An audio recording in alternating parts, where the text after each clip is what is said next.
na to? Ako lang pala makakapagpaiyak. Buti nga sa kanya. Palibasa, guilty. Guilty.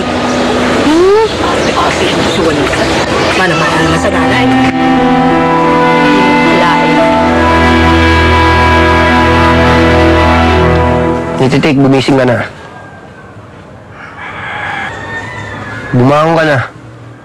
Dahil ngayong araw na to, mapapasakin na ang prinsesa ko. Ang lakas ng painiwala mo, ah. Basta maniwala ka na lang.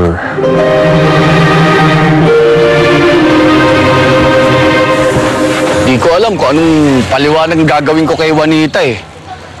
Gusto ko lang naman matanggap na yung bagong babae sa buhay namin. Eh hindi ko naman hinihingi na tanggapin niya agad o gustuhin niya agad. Eh pagkakataon din lang naman ang hinihingi ni Margo eh.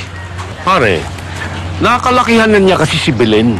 Kaya hindi mo rin siya masisisi. Hoy, Bal, buti nakita kita. Ito mainam na galing sa akin kaysa marinig mo sa iba, ha? Umaasa ka ba kay Juanita?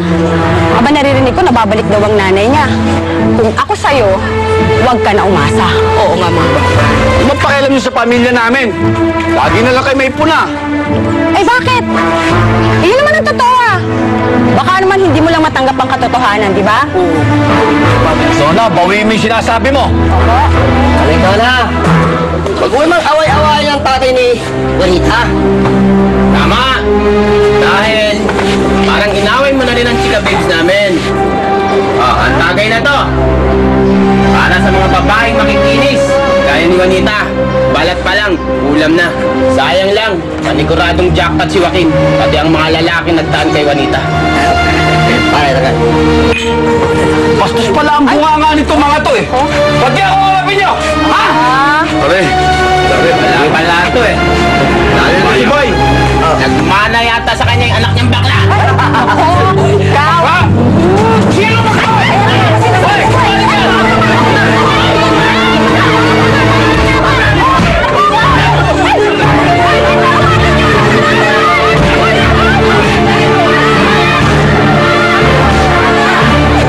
alam ko may mga pag-aaway tayo, pero hindi ka namin niiwan. Kakampi mo kami. Tama. At kung mapapahiya ka, sama-sama tayo mapapahiya. Sana matapos itong away natin, Juanita.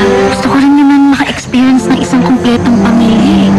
Gusto ko sana imbitahin kayo sa bahay para sa isang dinner. Naumanhi ka na kaagad. This is some kind of a wedding in a rush. Hindi pwede to. No. That woman is just after my money. Ano na? Wakin! Ba't nakita mo sa taong yun? Nagmahal ka, hindi ka nag-iisip? Kung nag-iisip ako, sa tingin mo magmamahal ako napakayabang na lalaki. Hindi, di ba?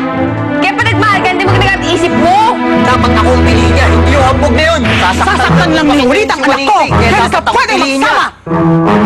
Pareho ba tayo nang iniisip? Tutulungan mo ba ako?